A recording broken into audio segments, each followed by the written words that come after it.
이제 사무엘상 26장 6절로 16절까지 하나님 말씀 전하겠습니다. 여기서 이제 6절에 보니까 다윗이 햇사람 아히멜렉과 이제 이렇게 나왔거든요. 이 햇사람이라는 것은요, 아주 오래된 민족입니다. 아주 오래된 민족인데, 세계사의 용어로는 히타이 민족이에요. 히타이. 아주 오래된 사람이죠. 이 사람들은 창세기 때, 아브라함 때도 헷 족속이 나와요. 헷 족속이 창세기 15장 20절에 햇사람이라고 나오거든요. 그러니까 햇사람이라는 것은 아주 오래된 민족 중에 한 명입니다. 햇사람이. 아주 오래된 민족 중에 햇사람이에요. 근데 이 사람들은 이스라엘에만 있었던 게 아니라 이스라엘 바깥쪽에 있던 시리아도 있었고, 그 다음에 애굽에도 있었고, 여러 군데 그 중근동에 아주 많이 이렇게 산지에 있었던 그런 족속이었어요. 그런 족속이었고, 역사로 보면은 최초로 철기 문화를 사용했던 민족이라고 이렇게 기록되어 있고, 이 햇사람이 어느 정도 세냐 그러면은 이집트와 대항해서 견줄 만한 그였고, 그래서 이 사람들은 철기 문화를 사용했고, 전 세계에 그 당시 전 세계에 퍼져 있었기 때문에 지중해의 상권을 잡고 많은 무역을 했던, 여기저기 돌아다니면서 무역을 했던 그런 강력한 민족이었어요. 그런데 이제 이 헷 족속이 아마 느끼기에는 왠지 그 민족성의 단결은 좀 덜했던 것 같아요. 왜 그러냐 그러면은 그 철기 문화도 사용했고, 다른 지역에 있는 헷 족속이, 그리고 무역도 많이 했고 그러는데, 가나안 땅에 여호수아가 가나안 땅을 점령할 때, 그때 이스라엘에게 완전히 정복을 당합니다. 이런 걸 봤을 때, 그때 이제 이스라엘은 뭐 그렇게 또 강한 국가가 아니었잖아요. 그런데 이스라엘에게 정복을 당했을 때 다른 지역에 있는 헷 족속이 도와주지는 않았어요. 그래서 헷 족속은 가나안 정복 시에 정복을 당하고, 그리고 이제 이스라엘에게 완전히 동화가 된 민족이 헷 족속이에요. 이스라엘과 완전히 동화지. 잡족이라고 그 사람들을 그러는데, 이제 시간이 지나면서 이스라엘과 완전히 동화가 됐죠. 그래서 이 헷 족속 중에서 가장 유명한 사람이 여기 6절에 있는 아히멜렉이고, 그 다음에 누가 있냐면 밧세바의 남편 우리야. 이 사람이 헷 족속이에요. 그러니까 이런 걸 봐도 벌써 헷 족속은 시간이 지남으로 이스라엘과 완전히 동화가 되어 있다라는 걸 볼 수가 있죠. 상당히 높은 지위에 오른 사람들이잖아요. 올라 있고, 그 사람이고, 그 다음에 스루야의 아들 요압이 나와 있는데,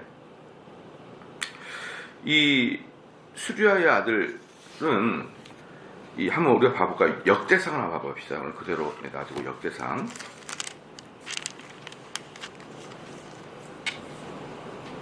(2장입니다) 역대상 2장.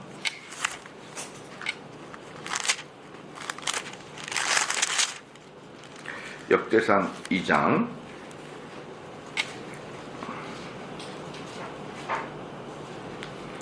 16절 봅시다. 역대상 2장 16절. 저희의 자매는 수르야와 아비가엘이라. 수르야의 아들은 아비새와 요압과 아사헬 삼형제다, 이렇게 나와 있거든요. 지금 이게 뭐냐면 13절 봐보십시오. 13절. 이세 맏아들 엘리압과 둘째 아비아납과 셋째 시므아와 넷째 느다넬과 다섯째 랏대와 여섯째 오셈과 일곱째로 다윗을 낳았으며, 저희의 자매는 수르야예요. 그러니까 다윗의 누나예요. 다윗의 누나. 그러니까 수르야가 다윗의 누나인데, 이 수르야는 이 수르야가 낳은 사람이 누구냐면은, 그의 아들은 아비새와 요압과 아사헬이에요. 그렇죠? 아비새와 요압과 아사헬. 그래서 이제 여기서 이제 수르야가 낳은 아들 중에 요압이 장자예요. 요압이 장자. 그렇기 때문에 이 아비새, 요압 아사헬 이 삼형제가 사실은 다윗의 군대 장관으로서 아주 충성했던 사람들이죠. 그러니까 이제 이 요압이나 아비새는 사실은 다윗의 조카죠. 조카. 예, 다시 이제 보겠습니다. 그래서 이제 여기 이제 이에 다윗의 햇사람 아히멜렉과 수리아의 아들 요압. 요압이 뭐라고 했습니까? 장손. 예, 수리아의 첫째 아들. 근데 이 사람이 사실은 다윗의 군대 총사령관이었죠. 가장 다윗의 신복이었습니다. 그래서 그가 조카였고 이제 그의 아우 아비새에게 물어 가로되, 그러니까 지금 아까 봤던 삼형제 중에 둘을 이야기했어요. 요압과 아비새에게 물어 가로되 나로 더불어 진에 내려가서 사울에게 이르겠느냐. 아비새가 가로되 내가 함께 가겠나이다. 이제 이렇게 했거든요. 이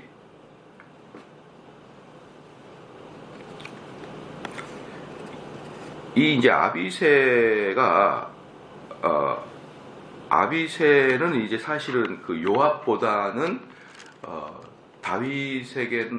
요압보다는 좀 덜 밑에 있는 직위예요. 요압이 가장 높은 사람이고 이 아비새는 요압에 비해서는 빛을 그렇게 발하지 못했던 그런 사람인데, 어쨌든 이제 이 아비새가 나오는 거예요. 아비새가 이제 나오는데 이 다윗이 물어봐요. 아히멜렉과 햇사람 아히멜렉과 수리의 아들 요압의 아우 아비새, 그냥 아비새라고 하면 되는데 꼭 요압의 아우라고 이렇게 이야기를 하죠. 요압이 더 유명한 거죠. 여기에 뭐라고 가로되 누가 나로 더불어 진에 내려가서 사울에게 이르겠느냐. 이럴 때 아비새가 뭐라고 합니까? 가로되 내가 함께 가겠나이다. 이렇게 이야기합니다. 그러니까 아히멜렉은 대답을 안 하는 거죠. 아니 사실은 완전히 제정신이 아니죠. 왜냐 그러면 적진 한 가운데에 들어가겠다는 거예요. 우리를 지금 이스라엘 사람들을 다윗 군사들을 치러 온 사울의 그 군사들이 진치고 있던 그 진이 있잖아요. 그 가운데를 들어가자는 거예요, 밤에. 이게 말이 됩니까, 여러분?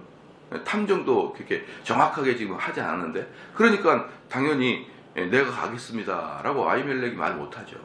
근데 아비새는 가겠습니다 이렇게 얘기했던 거예요. 아비새는.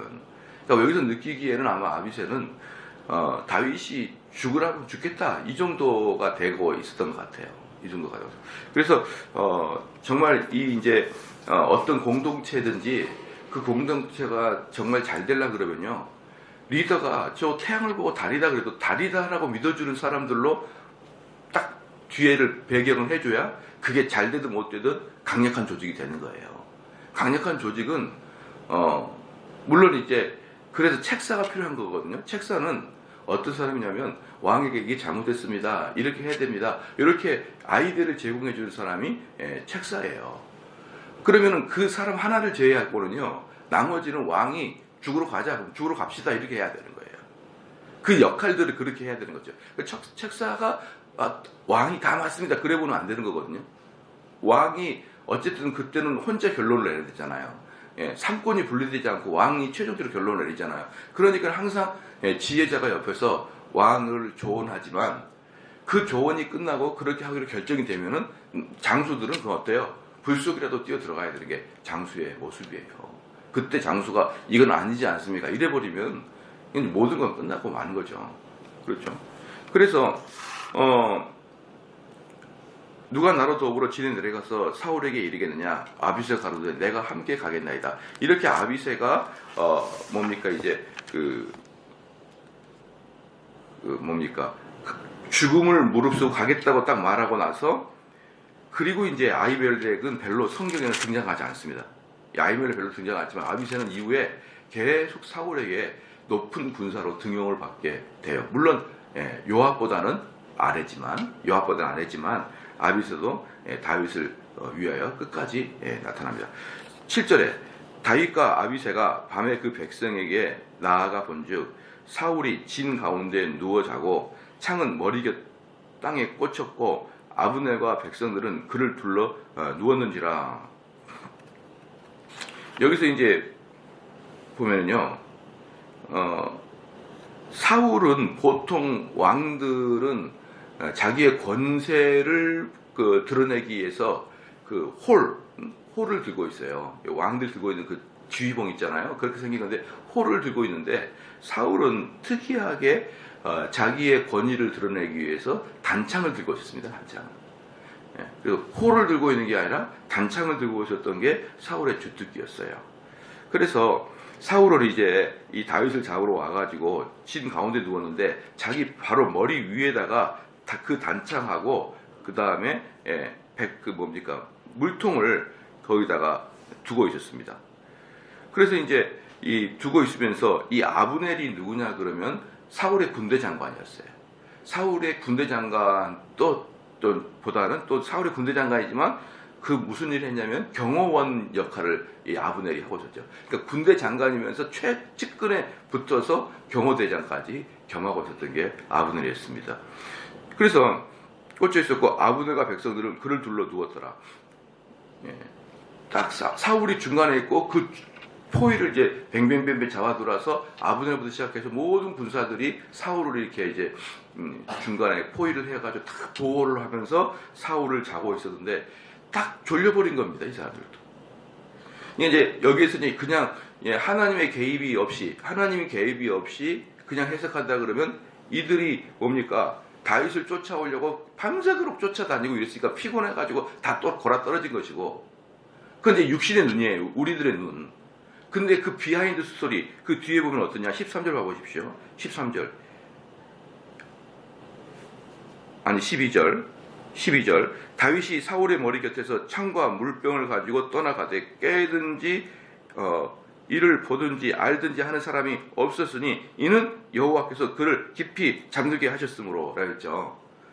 그러니까 우리들이 하나님의 개입이 없이 인간의 눈으로 본다 그러면은 인지상정은 어때요? 사울과 이 군사들이 밤새도록 다윗을 추적하니까 그냥 전부 다 서로를 믿어버리고 그냥 깊이 잠에 빠져버렸고, 이게 하나님의 관점으로 본다 그러면 하나님께서 그 사울과 군대를 깊이 잠들게 해서 얼마나 깊이 잠들게 했냐면 그 자체를 그들을 잠이라 이렇게 했어요. 12절 마지막에 보니까 그들이 다 잠이었더라. 너무 잠이 와가지고 여기서 이 깊이 잠들었다라는 단어가 어디에 나오냐 그러면요, 깊이 잠들었다는 단어가 하와를 깊이 잠들게 해서 아담을 깊이 잠들게 해서 그 갈비뼈를 뽑아가지고 하와를 만들 때 깊이 잠들었다라는 거 똑같아요. 완전히 어때요? 갈비뼈를 빼서 수술해도 깨어나지 못하는 혼수 상태로 빠져버렸다는 거예요. 그게 그 잠들었다랑 이 잠들었다랑 단어가 똑같습니다. 그러니까 누가 와서 그냥 소리를 지르고 꽹가리를 질러도 못 일어날 정도로 그게 깊이 잠들게 하나님이 해버린 것입니다. 그래서 누웠더라. 둘러 누웠는지라. 8절에 아비새가 다윗에게 이르되 하나님이 오늘날 당신의 원수를 당신의 손에 부시셨나이다. 그러므로 청하오니 나로 창으로 그를 찔러서 단번에 땅에 꽂게 하소서. 내가 그를 2번 찌를 것이 없으리이다. 딱 가니까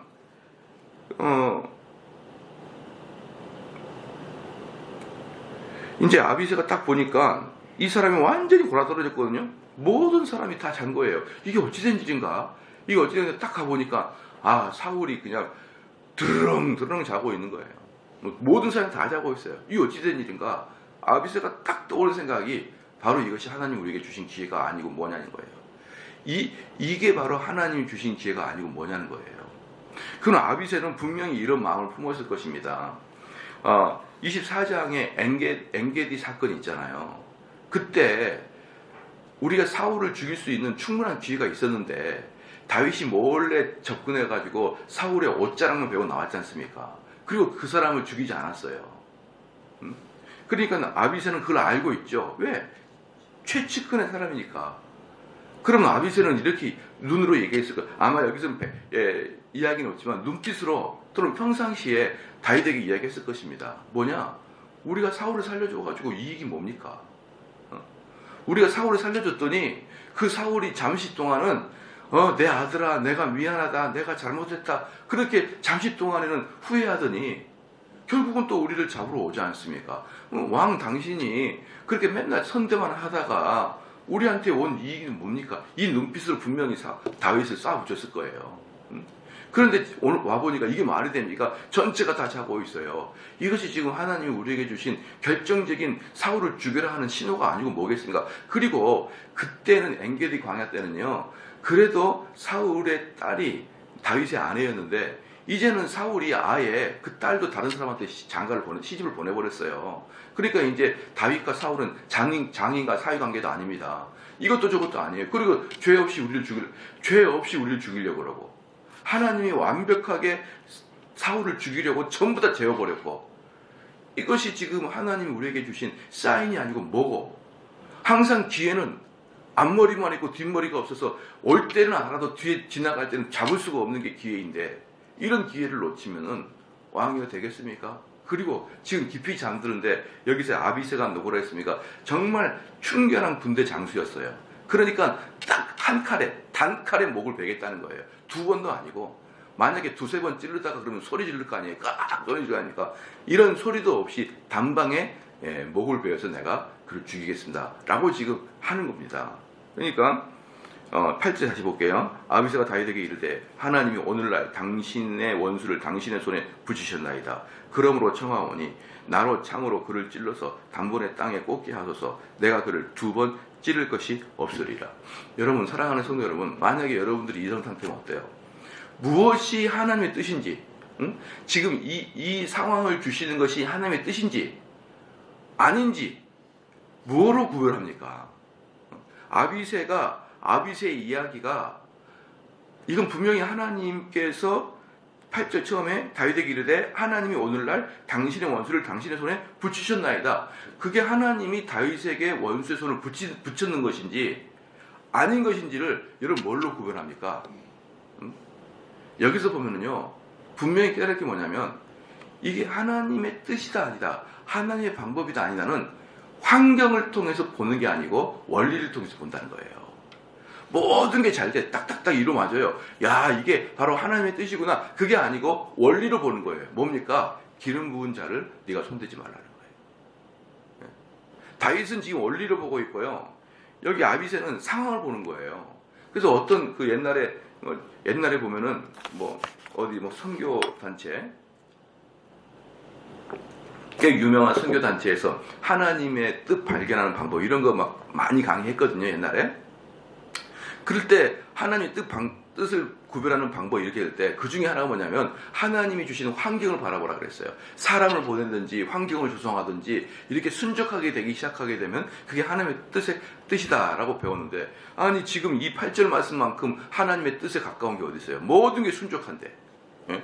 그리고 지금 사울이 바로 코앞에서 드르릉드릉 걸고 있고 전부 다 자고 있고, 나는 한 칼이면은 목을 딸 수 있는 그런 실력을 갖고 있는 군사고.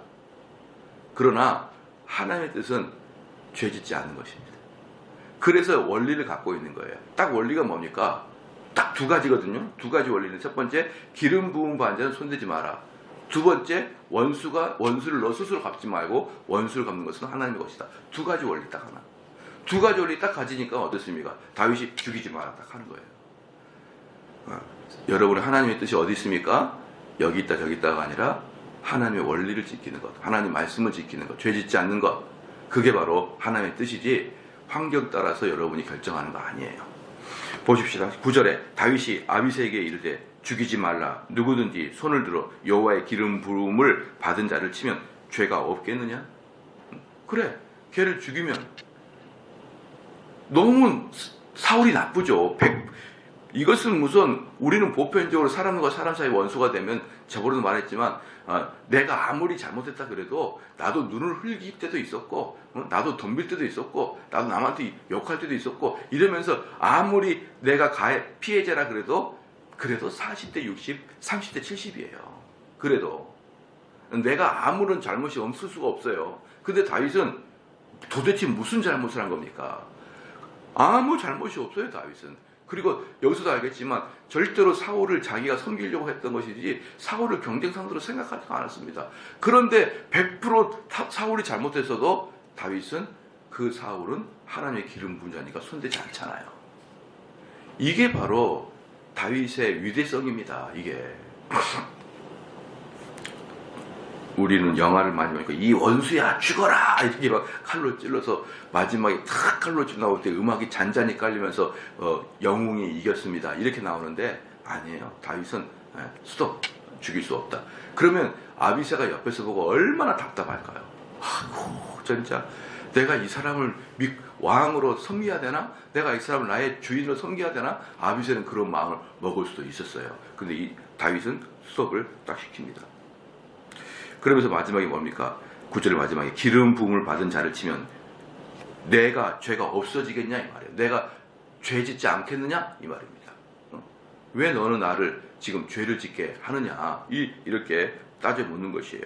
10절에 또 가로되 여호와께서 사시거니와 여호와께서 그를 치시리니 혹 죽을 날이 이르거나 혹 전장에 들어가서 망하라. 여기 뭡니까? 원수는 내게 아니라 하나님이 갚는 거야. 내가 지난번에 말씀드렸어요. 지금도 우리나라 형법에는 자력 구제가 없어요. 자력 뭡니까? 원수 갚음이 없습니다. 만약에 저 사람이 나의 원수예요. 나를 정말 공격하고 그 다음에 나한테 사기를 쳐서 나한테 수천만 원을 뜯어갔어요. 이 원수를 내가 가만 안 둬 두들겨 패요. 그러면 폭행이에요. 폭행. 왜 원수를 너가 스스로 갚어? 원수는 벌은 누가 주는 겁니까? 사법부에서 주는 거예요. 사법부에서. 내가 스스로 벌을 책정해서 그에게 벌을 주는 게 아니란 말입니다. 그건 우리 형법에 나와 있잖아요. 그 사람이 나를 아무리 기분 나쁘게 하고 나한테 사기를 치고 그래도 내가 다시 패는 것은 또 다른 죄예요. 그렇기 때문에 여러분 좀 철저히 기억하십시오. 다른 사람에게 원수 갚는 것은 나의 개인에게 속해 있지 않다고 성경에 나오고 현재 형법에 나와 있어요. 근데 우리는 얼마나 많이 스스로 저 사람이 나를 공격했으니까 쟤는 나빠 이러면서 내가 스스로 저 사람을 뒤에서 욕하고 다니면서 얼마나 우리는 공격하고 다닙니까? 우리 그 공격은 우리에게 속해 있는 게 아니라니까요. 다 하나님 거예요. 그 공격은. 그래서 여기서도 보면요. 참 제가 만약에 다윗이었다면 너무 민망할 거예요. 10절에 또 가로되 여호와께서 사시거니와 여호와께서 그를 치시리니 혹 죽을 날이 이르거나 혹 전장에 들어서 망하랴. 얼마나 아비새는 답답하니까 아이고 그런 뻔한 뻔짜 대답. 얘야 저 사람은 하나님이 처리하실 거야. 만약에 여러분 생각해 보십시오. 교회 목사님이 별로 좋지 않은 일을 했어요. 아이고 저 사람은 몰아내야겠다. 근데 어떤 부인분이 집사님 목사님은 하나님의 기름 부은 종이니까 놔두십시오. 하나님이 치실 것입니다. 아이고 답답해라. 아이고 답답해라. 그러지 않겠어요 여러분? 나는 그렇게 생각하겠는데 아이고 답답해라. 그 뻔할 뻔짜 무슨 교과서적인 대답. 아이고 그러면 저분이 저렇게 나쁜 짓 하도록 내비두란 말입니까? 여러분 그러지 않겠냐 이 말이에요. 답답하죠. 근데 다윗이 뭐라고 합니까? 내비둬라 내비둬라. 하나님이 죽이실 것이야.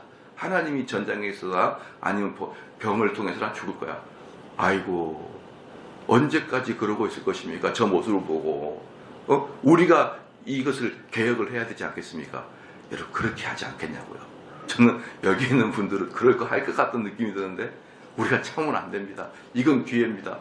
삼성제일교회를 바르게 개혁할 기회입니다. 저 인간을 쫓아내야 됩니다. 이렇게 해가지고 아비새 같은 아비들이 많이 나올 것 같아요. 개혁하자. 근데 실질적으로 그 원수를 하나님께 갚읍시다. 이렇게 이야기를 딱 하는 다윗이. 저는 우리 성도한테 말씀을 드리고 싶은 게 뭐냐면요. 정말 어떤 자가 특별히 하나님의 종이 죄를 지는 것은 벌을 2배, 3배로 받게 돼요. 어떻게 받냐? 사람들로 하여금 뒤집어 버립니다. 근데 여기에 있는 여러분들이 뒤집지 않아도 수많은 뒤집을 사람이 11시 예배 꽉 차 있어요. 걱정하지 말아요. 여기 있는 분들이 뒤집지 않아도 11시 예배 나오는 사람들 중에 그 못된 놈들이 있어요. 다른 것도 안 하고. 이런 사람들이 충분히 뒤집어서 아예 제 목을 딸 겁니다. 그러니까 여러분 손에는 굳이 피 묻히지 마십시오. 그분들이 영웅적으로 뒤집어서 그 주의 종을 도려내도 이 교회에 행복 오지 않습니다. 봐보십시오. 행복 오지 않고 그리고 그 목회자는 당연히 쫓아나갈 거예요. 그리고 쫓겨냈던 손에 피 묻히던 사람도 행복하지 않을 거예요. 그리고 기도하고 있던 여러분은 행복해질 겁니다. 이 원리를 꼭 기억하십시오. 제가 이래봬도 교회 분란 전문가입니다. 교회 분란 전문가. 수많은 교회 분란을 제가 몸소 경험하고 커왔기 때문에 기승전결을 다 알아요. 기승전결을 다 합니다. 희한하게 교회 분란이 생기면요. 희한하게 교회 분란이 생기면 분란이 생기기 전에는 별로 드러나지도 않았던 사람이 불쑥 드러나요. 저 사람이 언제 우리 교회에 저렇게 관심이 있었지? 라고 할 정도로 불쑥 일어나서 그 사람들이 휘저져 버립니다. 휘저져 버려요. 너무 걱정하지 말아요. 내가 아니고 이 교회를 누가 기획할까? 걱정하지 마세요. 11시 예배 많아. 스탠바이 되어 있어요. 그런 사람이 불일 때 일어나서 휘저져 버리고 모든 걸 끝장내버릴 때 여러분은 거기에 피 묻히지 말라 이 말이에요. 제가 여러분이 새벽에 나오니까 특별히 이 아이디어를 준 거예요. 분명히 그들이 알아서 다 결단을 내버릴 겁니다. 그래서 여러분에게는 꼭 다윗을 기억하시기를 바랍니다. 자, 봅시다. 11절에 내가 손을 들어 여호와의 기름 부음을 받은 자를 치는 것을 여호와께서 금하시나니 너는 그의 머리 곁에 있던 창과 물병만 가지고 가자 하고, 이것은 왜 그러냐면 기름 부음 받은 자는 하나님이 기름 붓기 때문에 그 자를 치는 것은 하나님을 치는 거예요. 하나님을 치는 겁니다. 여러분, 우리가 가끔 가다가 경찰을 두들겨 팼다. 그러면은 국가는 조직폭력배들은요 절대로 경찰이나 검찰을 공격하지 않습니다. 왜냐? 그들을 공격하면 국가를 공격하는 것이 돼요. 그들을 공격하는 것은 그냥 한 사람이 한 사람을 공격하는 게 아니라 뒤에 그에게 제복을 입혀줬고 그에게 검사증을 줬던 그 국가를 공격하는 거기 때문에요 절대로 공격하면 안 되는 거예요. 그게 공권력의 상징입니다. 그렇기 때문에 여기서 다윗이 이야기한 게 뭐냐면 하나님의 기름 부은 자를 치면은 내가 바로 하나님을 공격하는 거야 라고 말하고 있었던 것이죠. 그렇죠. 근데 나올 때 창과 물병은 들고 나와야 됩니다. 왜냐면 사울한테 경고해야 되니까. 말로 내가 갔다 왔다 그러면 죄인들이 누가 믿습니까? 그러니까 두 개를 갖고 온 거예요. 12절 말씀에 다윗이 사울의 머리 곁에서 창과 물병을 가지고 떠나가되 깨이든지 이를 보든지 알든지 하는 사람이 없었으니 이는 여호와께서 그들로 깊이 잠들게 하였으므로 그들이 다 잠이었더라. 그러니까 다윗은 영적인 사람이었기 때문에 그들이 잠들고 있었던 것이 하나님의 역사인 걸 아세요. 그럼 여러분 한번 가보십시오.